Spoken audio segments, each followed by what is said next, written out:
মুসলিমদের এই শক্তি যত বৃদ্ধি হবে, প্রতিবেশী নামে কলঙ্ক, এই দাদারা তত ভয় পাবে। আশপাশের যতগুলো রাষ্ট্র আপনি তাকান, পাকিস্তান, আফগানিস্তান, নেপাল, ভুটান, চীন, মায়ানমার, প্রত্যেকটা রাষ্ট্রের সাথে ওদের সম্পর্ক একটাও ভালো নেই।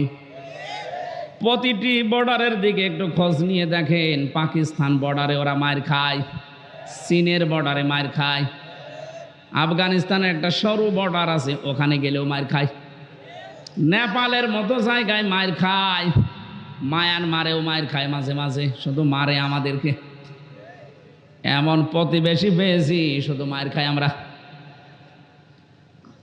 ঘৃণা করি তাদেরকে, আমরা থুতু নিক্ষেপ করি তাদের এই আচরণের উপরে। সারা বিশ্বের মডেলদেরকে ওরা এতদিন পর্যন্ত জানিয়েছে বাংলাদেশে সংখ্যালঘু নির্যাতন হয়, অথচ বিশ্ব এখন দেখছে সবচাইতে বেশি সংখ্যালঘু নির্যাতন ভারতে হয়। ওখানে ওরা খ্রিস্টান মেয়েদেরকে উলঙ্গ করে নাচি হাঁটিয়েছে রাস্তায়। ও বিশ্বের খ্রিস্টান যারা আছে 250 কোটির উপরে, কি করছেন আপনারা? ওটাকে আপনার মেয়ে না, আপনার বউ না, আপনার বোন না, আপনার মেয়েকে বোনকে যারা উলঙ্গ করে রাস্তায় হাঁটাতে পারে, এ মুশরিকদেরকে আপনারা কিছু বলেন না কেন? আপনাকে বিবেক কি মরে গেছে? আমরা নাই পারি না তাই কিছু করি না, আপনারা তো অন্তত পারার জায়গায় আছেন। মসজিদগুলো যখন ভেঙে ভেঙে ভুয়া ধোয়া তুলে, কি বললাম, ভুয়া ধোয়া তুলে মসজিদগুলো ওরা ভেঙে ভেঙে মন্দির বানাচ্ছে। আজমির শরীফের নিচে নাকি ওদের মন্দির ছিল 1000 বছর আগে। আমরা যদি এখন তোলে যে ঢাকার স্বামীবাগের ইসকন মন্দির 500 বছর আগে এখানে মসজিদ ছিল, কেমন লাগবে আপনার বলেন? ওদেশে আপনারা সংখ্যা গুরু, এজন্য সংখ্যালঘু মুসলমানদের ওপর অত্যাচার করেন। আমাদের ইসলামে যদি সত্যি ওই রকম কিছু থাকতো, এদেশে 4 ভাগ মাত্র হিন্দু আছে, একটারও এখানে থাকতে দিতেন না। আপনারা ধোয়া তুলবেন, এই জন্য আগস্টের 5 তারিখের পর থেকে দেশের জনগণ নিজেদের দায়িত্ব নিয়ে মন্দির পর্যন্ত পাহারা দিয়েছে। বাংলাদেশ জামাত ইসলামের শ্রদ্ধাভাজন আমির ডাক্তার শফিকুর রহমান, উনি ওই দিনই ঘোষণা দিয়েছে, বাংলাদেশে মসজিদ যেমন পাহারা দেওয়া লাগে না, মন্দিরও পাহারা দেওয়া লাগবে না। এই জন্যে কেউ যেন বিশৃঙ্খলা তৈরি করে বিশ্বের মান দরবারে আমাদেরকে কলঙ্কিত করতে না পারে যে আমরা সংখ্যালঘু নির্যাতন করি। বলেন পাহারা দেন। আপনারা কোন জায়গায় আঘাত করতে পারেন ওটা কোরআনে কারীম আমাদেরকে আগেই জানিয়ে দিয়েছেন। ওয়ালা তাসুবুল্লাযীনা ইয়াদউনা মিন দুনিল্লাহ। রব্বুল আলামিন বলেন কোরআনে কারীমে আছে এটা, হে নবী উম্মতদেরকে জানান, আমি আল্লাহ বাদে ওরা যাদেরকে ডাকে ওদের দেবতাদেরকে গালি দিবা না, তাহলে ওরা না জেনে শেষ পর্যন্ত আমি আল্লাহকেও গালি দিয়ে ফেলবে। বাংলাদেশে মেজরিটি মাইনরিটি বলতে কিচ্ছু নেই, এটা হয়তো ভারতে থাকতে পারে, আমাদের দেশে এটা। কথা বলেন না কেন? আরো জোরে বলেন। আরে ভাই রেকর্ড হচ্ছে এটা, কালকে যদি পত্রিকায় যায়, আন্তর্জাতিক মিডিয়াতে আসে, সারা দুনিয়া এটা ছড়ানো লাগবে। ওরা মিথ্যাকে যদি বারবার ছড়িয়ে সত্য বলে চালিয়ে দিতে পারে, আমরা সত্যকে বারবার ছড়িয়ে কেন সত্য প্রমাণ করতে পারবো না? ওদের সাংবাদিক দেখেছেন কি, ময়ূর রঞ্জন নাকি নাম জানো, আমার মনে হয় শয়তান, তো আমি দেখিনি, ওর তিড়িং বিড়িং নাচ দেখলে আমার মনে হয় শয়তান যদি দেখতাম তো এরকম হইতো। টাটকা নির্ভেজাল শয়তান, খালি বানানো কথা ছাড়া ওর মুখে কোনো কথা নেই। হকার এখন শুনছে নাকি চট্টগ্রাম ওরা দখলে নেবে। আরে ভাই আপনারা কি যৌতুক নেবেন নাকি? আর যৌতুক দেব কি করে? মেয়ে তো আমরা দেইনি, মেয়ে তো পালিয়ে গেছে। পালানো মেয়ের কোনোদিন যৌতুক দেওয়া লাগে? বিয়েই তো এখনো আমরা গার্জিয়ান যারা বিয়েই মানি না, যৌতুক কিসের? আর যৌতুক নেওয়া দেওয়া হারাম, মুসলমানরা হারাম কাজ করবে না। আর হারাম কাজ কেউ করতে আসলে তারে ছাড়বে না। চোখ তুলে তাকান, 7 সিস্টার থাকবে না। দাদারা ভয় পাচ্ছে, এমনি পাগল হয়ে গেছে ওরা। ডক্টর মোহাম্মদ ইউনূস শুধু একটু হাঁ করেছিল, যদি বাংলাদেশ শান্তিতে না থাকে 7 সিস্টার শান্ত থাকবে না। ওরা পাগল হয়ে গেছেন। কি গো, হ্যাঁ এতদিন বলেছি কি আর এ কি বলছে? ওরা দুর্বিশান্তি করে আমাদেরকে ভয় দেখাতে চিকিৎসা থেকে বঞ্চিত ঘোষণা দিয়েছিল। এখন এই 3 দিন দেখি কাঁদতেছে, না আপনারা আসেন, 40 ভাগ ছাড় দিলাম, যাব না। দরকারে পাকিস্তানে যাব, তুরস্কে যাব, চীন দেশে যাব। আমরা যাই, এ দেশে যারা দায়িত্বে আছেন, আমি ভারতে বহুবার গেছি, বহু রাজ্যে আমি ঘুরে বেড়িয়ে দেখিয়েছি। এদের যে ভয়টা, সবচাইতে বেশি ভয় মুশরিকদের ভেতরে মরণের ভয়। সূরা বাকারার ভেতরে আল্লাহ জানিয়েছেন, ওয়ালা তাজিদান্নাহুম আহরাসান নাসি আলা হায়াতি ওয়া মিনাল্লাযিনা আশরাকু। হে নবী, এই পৃথিবীতে সবচাইতে বেশি জীবনের প্রতি মায়া মহব্বত দেখতে পাবেন মুশরিকদের। কাদের? ওরা মরতে চায় না, যেভাবেই হোক বেঁচে থাকতে চায়। ইয়াওয়াদ্দু আহাদুহুম লাউ ইউআম্মারু আলফা সানা। ওদেরকে যদি বলেন তোমরা 1000 বছর বেঁচে থাকবা, ওরা বলবে আরো বাঁচতে চাই। মুশরিকরা সবচাইতে বেশি ভয় পায় মৃত্যুকে, আর আমাদের ঈমান যাদের আছে আমরা সবচাইতে বেশি ভালোবাসি মরণকে। কারণ মৃত্যু মুমিনের জন্য হাদিয়া, তওফা। এটা যত তাড়াতাড়ি আসবে, ওয়েলকাম দিয়ে ফেরেশতারা আপনাকে তার বানানো জান্নাতে ঢুকিয়ে দেবে। এটা আমি বানালাম না। নাহাল 32 নম্বর আয়াতে আল্লাহ জানিয়েছেন, কিন্তু এটা মিলা লাগবে আবার আপনার জীবনে।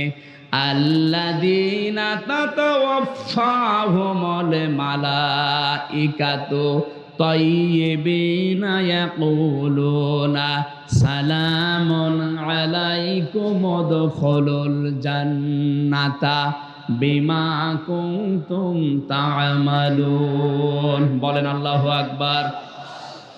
আল্লাহ পাক বলেন, মরণের বিছানায় যখন মুমিন আছাড় খেয়ে পড়ে, ফেরেশতা পাঠিয়ে দেয়। 2 জন 4 জন 5 জন না, মালাইকা বহু বচন দিয়েছেন আল্লাহ। হাজার হাজার ফেরেশতা আসে তোর কাছে। আসার পরে যদি দেখে হ্যাঁ তোর জীবনটা তাজ্জিব পবিত্র ছিল, তাফসিরে মুফাসসির লিখেছেন তাজ্জিবিনা মানে এটা পোশাক পবিত্র না, শরীরের পবিত্র না, এটা বিশ্বাসের পবিত্রতা। ওদের বিশ্বাসের ভেতরে শিরিক ঢোকানো, আর আমরা যা করি আমাদের বিশ্বাসের ভেতরে ঈমান ঢোকানো। কথা বলেন না কেন? যাদের বিশ্বাসে শিরিক আছে পাল্টাবেন। আপনার বিশ্বাস যদি পবিত্রতা অর্জন করতে পারে, যখন এই বিছানায় মরণে আষাঢ় খেয়ে পড়বেন, ফেরেশতারা বলবে উদখুলুল জান্নাহ, প্রবেশ করেন। শুধু প্রবেশ করবেন না, সালাম শান্তির সাথে করেন। বিমা কুনতুম তা'মালুন, দুনিয়ায় যা করতেন সেইটার কারণে।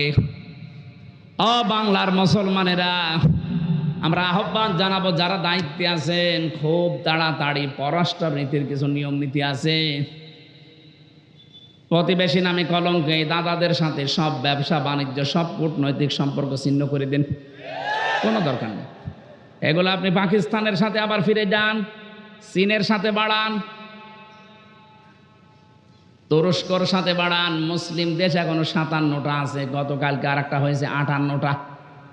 এতগুলো দেশের সাথে সম্পর্ক থাকলে এরা এমনিতেই চিন্তায় মরে যাবে। আজকে দেখেন না, সকালবেলা সুর নরম হয়ে গেছে।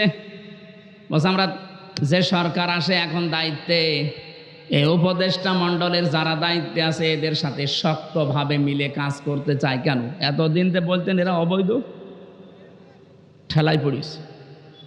এই কথা বলে না কেন? ঠেলায় পড়লেও বাঘেও ধান খায়, ও ধান খাবে এবার। আমি যে কথা বলতে পর্যন্ত এসেছিলাম, সম্মান মর্যাদা যদি সত্যি আমরা ফিরে, মানুষের তো এলেম ছিল, মর্যাদা বাড়ে নাই। হ্যাঁ ঠিক আছে, আমি নাম নিয়ে বলছি, মাওলানা ফরিদউদ্দিন মাসুদ, মাওলানা রুহুল আমিন, এরা আলেম না? কথা বলে না কেন? এরাও আলেম ছিল, এদেরও মর্যাদা মানুষ দিত, কিন্তু দেখেন শুধু পাল্টিয়ে গেছে। সময়টা একটু পাল্টানোর কারণে সারা বাংলাদেশের যেখানে যাবেন এই দুইজনের নাম বলেন, আলেম নামে মানুষ জালেম বলে ঘৃণা করবে। এই ঘৃণাটা তৈরি করে দিল কে? কে? আল্লামা সাইদি রহমতুল্লাহ আলাইহি, উনিও তো আলেম ছিলেন। উনি দুনিয়ায় নেই, তারপরও সারা পৃথিবীতে তার নামে দোয়া হচ্ছে।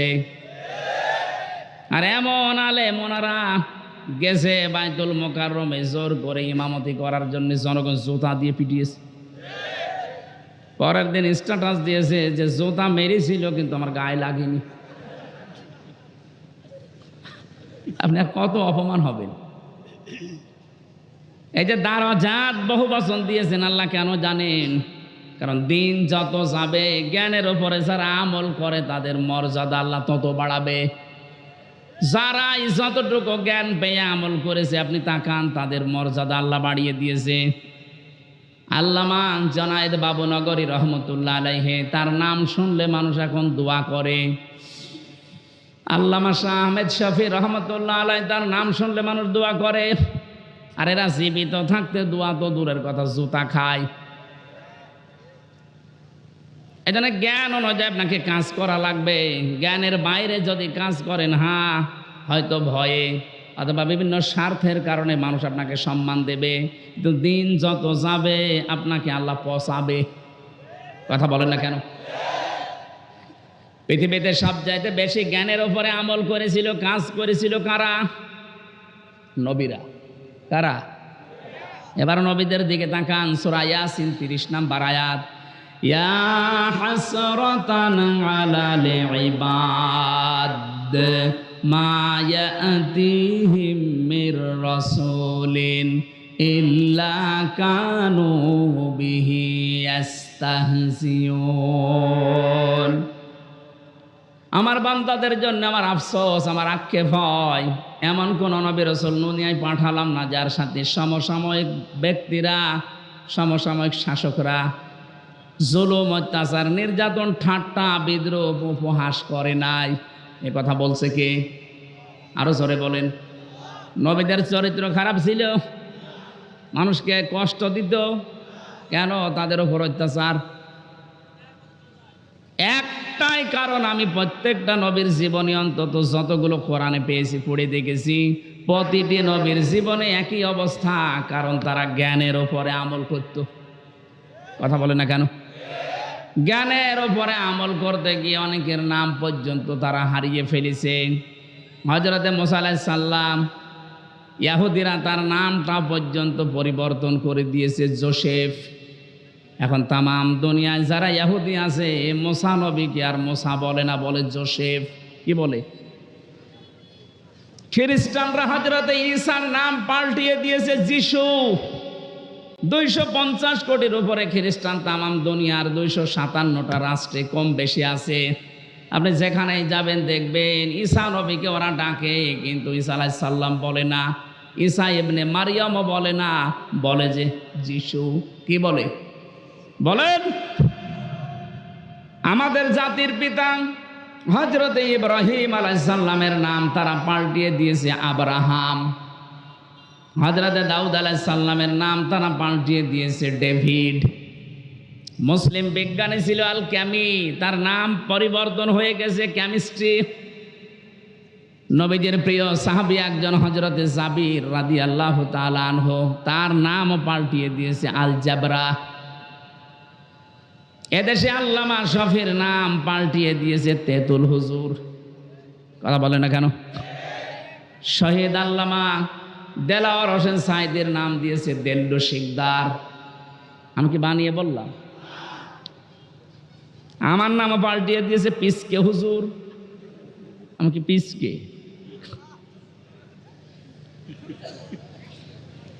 সত্যি কথা বলতে কি, জ্ঞানের উপরে যারাই দুনিয়াতে কাজ করবে, এটা ইহুদি, খ্রিস্টান, অমুসলিমদের কাজ। ওরা নাম পাল্টায়, ওরা নামের পরিবর্তন করতে পারলে ওদের আনন্দ লাগে। এই জন্যে শহীদ আন্তর্জাতিক জিয়া বিমানবন্দরের নাম পাল্টিয়ে আলাদা করে দিয়েছে। কথা বলেন না কেন?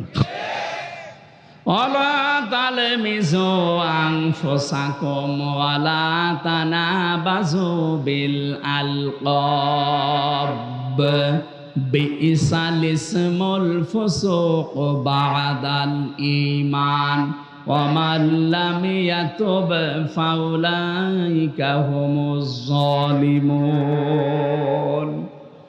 আল্লাহ বলেন নাম পাল্টাবা না।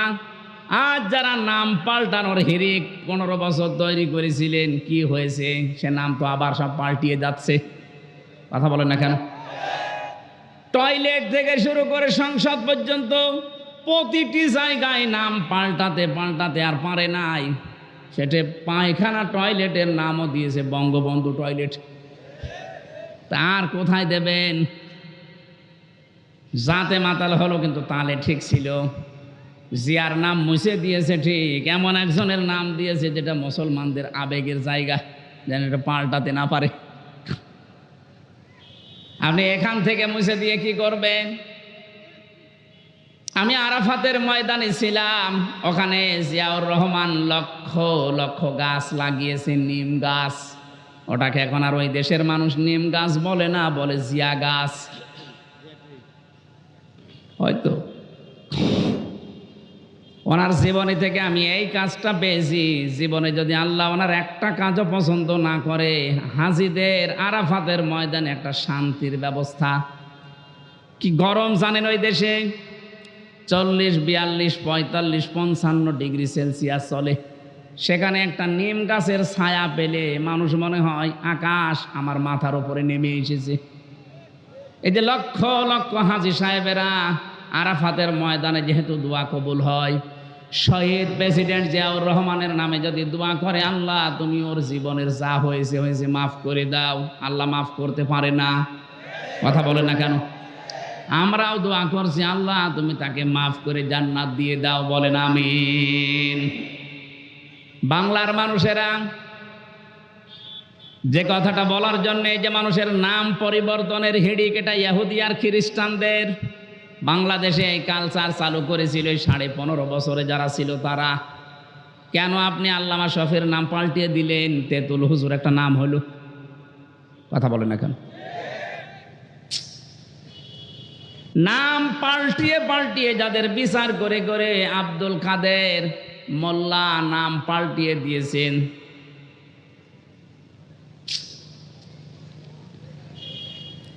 যেই ময়দানে দাঁড়িয়ে বিচার করেছিলেন ওই ময়দান আবার রেডি হয়ে গেছে। এতদিন যাদের বিচার করেছেন সোনা সাক্ষীর উপরে, এখন আপনার গণহত্যার জন্য বিচার হবে দেখা সাক্ষীতে। পৃথিবীতে যারা গণহত্যার সাথে জড়িত, আমি তাদের জীবনী পড়ে দেখেছি। এত ঘৃণিত করে আল্লাহ দুনিয়ায় তাদেরকে রেখেছে। হিটলার, চেঙ্গিস খান, এ কথা বলছেন এখন। ওরা যদি গণহত্যার সাথে জড়িত হওয়ার কারণে ওদের আল্লাহ ঘৃণিত করে দেয়, নিন্দিত করে দেয়, এখন কি কেউ হিটলার ছেলের নাম রাখে? Genghis Khan? বলেন বলেন। আপনি যা করেছেন, আপনার নাম সুন্দর হতে পারে, যোগের আবর্তনে, কালের আবর্তনে দেখবেন সময় একদিন আসবে আপনার নামটাই গণহত্যার কারণে চেঙ্গিস খানের মতো, হিটলারের মতো ঘৃণিত হয়ে যাবে। যাদেরকে আপনি করেছিলেন তাদের নাম তো ঘৃণিত হয়নি, এখন তাদের নাম শুনলে মানুষ রহমতুল্লাহ আলাই পড়ে। 50 বছর পার হোক, আমরা যেহেতু এখানে আর 100 বছর পরে কেউ থাকবো না, নতুন প্রজন্ম এই জমিন চাষ করবে। দেখবেন ওই জামানায় মানুষ এটাকে গালি হিসাবে ব্যবহার করবে, চেঙ্গিস খানের মতো। কথা বলেন না কেন?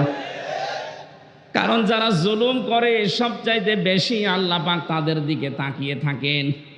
অলা তাহসাবান্নাল্লাযীনা তাহসাবান্নাল্লাহা গাফিলান আম্মা ইয়ামালুজ জালিমুন। সূরা ইব্রাহিম 13 নম্বর পারা 19 নম্বর 12 নম্বর লাইনের 42 নম্বর আয়াতের প্রথম অংশে আছে আল্লাহ পাক বলেন, হে নবী আপনি কি মনে করেন যে জালেমদের কোনো খোঁজ আমি রাখি না? সবচাইতে বেশি খোঁজ খবর রাখি আমি জালেমদের। কাদের? এজন্য যারা জুলুম করেছিলেন এই জামানায়, বিশেষ করে 15.5 বছরের জুলুম মানুষ বলতে পারে না, আমি তো পারি না, কারণ আমি নিজে শিকার। কথা বলেন না কেন? 3টা বছর আমি কিচ্ছু জানি না এ বিষয়ে, কেন আমাকে এই জুলুমের শিকার করলেন? সবাই মাফ করে দিলেও আমার মামলার আয়ু থেকে শুরু করে একেবারে টপ টু বটন যারা জড়িত, একটাকেও আমার ক্ষমা নেই। ক্ষমা করতে পারি, আমি যা করেছিলাম ওই কাজ আপনাকে করা লাগবে। 3 বছর ফাঁসির কন্ডেম ছেলে থাকবেন, আর 30 থেকে 32 লাখ টাকা আমার বাবার কাছ থেকে নিয়েছেন, ফেরত দেওয়া লাগবে। সেদিন মামলার আয়ু কল দিয়ে বলছে, হুজুর মাফ করে দিয়েন। মাফ করে দিয়েছি, টাকা ফেরত দিন। টাকা ফেরত দেবেন না, মাফ চাবেন মানে? শুধু আমি হামজা না, এরকম হাজার লক্ষ হামজা ভিকটিম আছে, যার কাছে যারা অপরাধ করেছেন তার কাছে যে আগে ওই টাকা ফেরত দেবেন, ক্ষতিপূরণ দিয়ে বলবেন আস্তাগফিরুল্লাহ। কথা বলেন না কেন? এখানে বহু মানুষ আমরা এমন আছি, এই 15.5 বছরে যে জায়গায় ওঠার দরকার আমি ওই পর্যন্ত উঠতে পারিনি।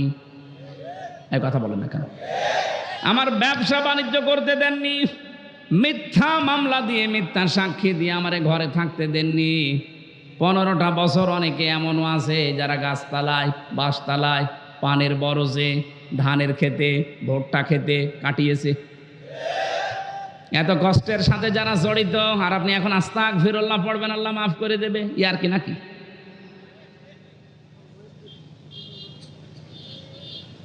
আমি শুধু শিক্ষা নেওয়ার জন্য 2-1টা জায়গায় এগুলো বলেছি যে আমাকে এই কষ্টটা দেওয়া হয়েছিল রিমান্ডে, মাটির নিচে নিয়ে, জেলখানার কন্ডেম ছেলে ফাঁসির। অনেক শয়তান এখন শুনছে, বলছে হ্যাঁ জেল খেটেছে তাই কি এ কথা বলা লাগবে? শয়তান তোমারে যদি 10 দিন টাঙিয়ে রাখতো তখন বুঝতে। কত অসহায় থাকে ওখানে মানুষ জানেন আপনি? কি করেছেন ইসলামের জন্য, আপনার কি অবদান আছে বলেন তো দেখি? কেউ 8 বছর, কেউ 10 বছর, কেউ 14 বছর পড়ে আছে দুনিয়ায়, কেউ জানে না কি কষ্ট স্বীকার করেছে। এক একটা মানুষ, একটা দিন যায় মনে হচ্ছে 2 বছরের সমান। কেউ নেই আপনার আশপাশে, 24 ঘন্টা এতটুকু জায়গায় তালা মারা বসে থাকবেন, কতটুকু সময় পারবেন বলেন? ফখরুল ভাইয়ের কথা শুনছিলাম, উনি আমার কন্ডেম ছেলে, আমার ছেলে ছিল। আচ্ছা হামজা তোমার সাথে কি করেছে আমি জানি না, আমার পায়ের ভেতর দিয়ে হাত দিয়েছে। সামনে যে লোহার ব্যারিকেড দেওয়া ছিল ছোট ছোট, ওর সাথে হাত লাগিয়ে তালা লাগিয়ে দিয়েছে। আরে ভাই 2-5 মিনিট পরে খুলে দে না, বছরের পর বছর 1.5-2 মিনিট সময় দিত টয়লেট করার জন্য। সকালে কয়েকটা পচা ছোলা দিয়েছে, তো পচা, পারলে খান, না পারলে ফেলে দেন। দুপুরে 1 মুঠ ভাত দিয়েছে, তা মনে হচ্ছে মাখিয়ে দিয়েছে। কয়দিন আপনি পারবেন, কয় সপ্তাহ পারবেন? 8 বছর, 10 বছর, 14 বছরের লোক পেয়েছি আমি। এত বড় বড় নখ হয়ে গেছে, ওরা দেওয়ালের সাথে খুশিয়ে খুশিয়ে এভাবে লিখে রেখেছে ভাঙা ভাঙা অক্ষরে যে ভাই যদি কেউ বাইরে যেতে পারেন এই নাম্বারটা একটু জানাবেন যে আমি বেঁচে আছি। এখনো পর্যন্ত অনেকে জালেমের সাফাই গায়ের বলে কি হয়েছে যে ওনার পালানো লাগলো, কি হয়েছে? আপনার সাথে তো হয়নি, আপনি টের পাবেন না। এই লোকটাকে জিজ্ঞাসা করেন। যাদের সাথে হয়েছে তারা যদি বলে যে আমি মাফ করে দিলাম, আমার কোনো দায় নেই, কিন্তু আমারটা হবে না, আমার টাকা ফেরত দেওয়া লাগবে। আর আমার মতো 3 বছর ফাঁসির কন্ডেম ছেলে বিনা কারণে পড়ে থাকা লাগবে, তাও যোগাযোগ বিচ্ছিন্ন হয়ে। এমনি দুঃখে বলছি না, আমার ছোট মেয়েটা আজ পর্যন্ত আমার কাছে আসে না, ও আমার চেনেও না। কি করেছিলাম আমি? তারা আমি 7 মাস রেখে গেছি, এখন তার বয়স 4.5 বছর। ও মনে করে এরকম হামজার মতো বহু হুজুর আমাদের বাড়িতে দেখা করতে আসে, এ মনে হয় ওরকমই একটা হুজুর। যেদিন আমি জেল থেকে বাড়িতে আসলাম, নিচে এসে আমার বলছে হুজুর চলেন আমাদের বাড়িতে চলেন। আমি যে ওর বাবা, ও জানে না, মনে করছে আর একটা হুজুর।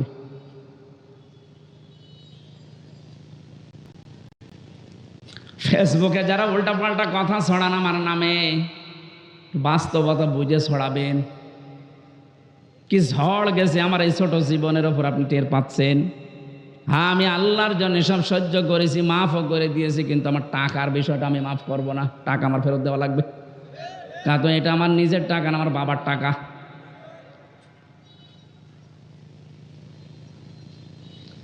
নামের হিড়িক যারা চালিয়েছিলেন এতদিন, কি হচ্ছে আপনাদের নাম এখন? কি হয়েছে ওই জায়গাগুলোর নাম দেখেন। প্রত্যেকটা জায়গা থেকে জনগণ ওই সাইনবোর্ড লাগিয়ে টাঙিয়ে ফেলে দিয়ে জেলার নাম লিখে দিচ্ছে। কুষ্টিয়ায় ওখানে একটা বানিয়েছিল ব্রিজ, নাম দিয়েছিল, এখন জনগণ ওইটা উল্টিয়ে লিখে দিয়েছে কুষ্টিয়া ব্রিজ। কি হলো আপনার এই নাম দিয়ে? এই নামের হিড়িক যেন সামনে আর কেউ পরিবর্তন করার হিড়িক তৈরি না করেন, তাহলে আপনার 5 বছরের পরে নামটা কিন্তু পরিত্যক্ত হয়ে যাবে। কোরআনে কারিমে আল্লাহ জানে খবিয়াতান দিয়েছেন, আমি উজাড় করে দেব, পরিত্যক্ত বানিয়ে দেব। বলেন নাউজুবিল্লাহ। তাহলে আজকে থেকে সম্মান আর মর্যাদা যদি কেউ পেতে চায়, ঈমান আনা লাগবে শিরিক মুক্ত। কথা বুঝতেছেন? ঈমান আনা লাগবে শিরিক মুক্ত। প্রশ্ন আসতে পারে আমাদের শিরিক মুক্ত হইতো ঈমান না, আমাদের এরকম ঈমান আবু জাহেলেরও ছিল। কি আমাকে বানিয়ে বলছি? এই যে আলেম বসে আছে মাদ্রাসার মহাতামিম, সূরা আনকাবুতের ভেতরে আছে, ওয়ালা ইন সাআলতাহুম মান খালাকাস সামাওয়াতি ওয়াল আরদা লা ইয়াকুলুন্নাল্লাহ ফাআন্না তুফাকুন। রব্বুল আলামিন বলেন, হে নবী, ওদেরকে যদি জিজ্ঞাসা করেন আকাশ আর জমিন চন্দ্র সূর্য কে বানিয়েছে, লা ইয়াকুলুন্নাল্লাহ, লামে তাকিদ নুনে সাকিলা, গ্যারান্টি দিয়ে বলবে আল্লাহ বানিয়েছে। এগুলো কে বানিয়েছে? ওরা গ্যারান্টি দিয়ে বলবে আবু জেহেল যে আল্লাহ বানিয়েছে। ও কাবা শরীফের সভাপতি ছিল, আপনি তো সিরাজগঞ্জ মসজিদের সভাপতি। সিরাজগঞ্জ গোল চত্বরের মসজিদের সভাপতি হয়ে আপনি বগল বাজাচ্ছেন যে আমি জান্নাতে যাব না, যাবে কে? আপনি যদি ওইরকম ঈমান নিয়ে জান্নাতের আশা করে বসে থাকেন, তে আবু জেহেল কি দোষ করেছিল? ও তো সিরাজগঞ্জের মসজিদের সভাপতি না, ও ছিল কোন মসজিদের? কাবার। এমনকি যেদিন বদরের ময়দানে যাবে, ওই দিন কাবার গিলাফ ধরে কেঁদে কেঁদে বলছিল, কাবার মালিক তুমি আসো, আমি জানি আমি মোহাম্মদের বিরুদ্ধে অস্ত্র নিয়ে যাচ্ছি বদরের ময়দানে, সত্যের পক্ষে যে আছে তাকে তুমি বিজয় দিয়ে দিও। ওর দোয়া ছাতা কবুল হয়ে গেছে, কারণ ও তো সত্যের পক্ষে ছিল না। সত্যের পক্ষে যিনি ছিলেন আল্লাহ তাকে বিজয় দিয়েছে। কথা বলেন ঠিক কিনা? এই জন্য আমার মূল কথা এই, আমরা যদি সত্যি ঈমান আনতে পারি, ঈমানটা শিরিক মুক্ত হওয়া লাগবে। শিরিক আমি এক কথায় বলছি, আল্লাহ যেটা পারে ওইটা অন্য কেউ পারে, এই কথা বিশ্বাস করার নাম শিরিক। আর শিরিক যে করে সে মুশরিক। বুঝেছেন কিনা বলেন? না বললে আমি আবার রিপিট করব। আল্লাহ যেটা পারে ওইটা অন্য কেউ পারে, বিশ্বাস করার নাম শিরিক। শিরিক যে করে সে মুশরিক। কথা বলেন। আলা লাহুল খালকু ওয়াল আমরু তাবারাকাল্লাহু রাব্বুল আলামিন। আল্লাহ পাক বলেন সৃষ্টি যার, হুকুম চলবে তার। এটা আমি বানালাম। সূরা আরাফের ভেতরে আছে 54 নম্বর আয়াত। আল্লাহ পাক বলেন সৃষ্টি যার, হুকুম চলবে তার। যেহেতু এই জমিন বানিয়েছে আল্লাহ, এখানে হুকুম চলার কথা কার? সুতরাং এই জমিন আল্লাহর, এখানে যারা আল্লাহর আইন বাদ দিয়ে অন্য আইন দাঁড় করাতে চান তারা শিরিক করছেন। আর শিরিক যে করবে সে, আরো জোরে, এটা বারবার বলছি কেন? কারণ এখন একটা মোক্ষম সময় চলছে। আপনারা জানেন সারা বাংলাদেশ থেকে যে এখন সংবিধান সংস্কারের কাজ চলছে, জানেন না? 96% মুসলমানের সবাই যদি আমরা আওয়াজ ধরি, যারা দায়িত্বে আছেন, সংবিধান এখন হবে এই দেশে মুসলমানের দেশে কোরআন। কারণ সংবিধান নামে একটা সূরা কোরআনে আল্লাহ দিয়েছেন, ফুরকান। ফুরকান মানে সংবিধান, ফুরকান মানে কি? এখানে 74টা আয়াত আছে, 73টা ধারা আছে। মুসলমানের দেশে যদি এই 73টা ধারা দিয়ে সংবিধান তৈরি করা যায়, এই দিয়ে যদি দেশ চালানো যায়, এই দেশটা হয়ে যাবে মিনি জান্নাত। আর আমরা এটাই চাই। এক কথা বলছেন না কেন? এই জন্য আমরা আহ্বান জানাচ্ছি, সংবিধান যখন সংস্কারের কাজ চলছে, পরিবর্ধনের জন্য আলেমদেরকে আপনারা ডাকছেন, একটু কথাটা মেনে নিন। এতদিন তো 53 বছর দেখলেন বিভিন্ন নিয়ম নীতি, এখন একটু এইটা দেখেন না কেন, এই ধারা লাগবে না, শুধুমাত্র এই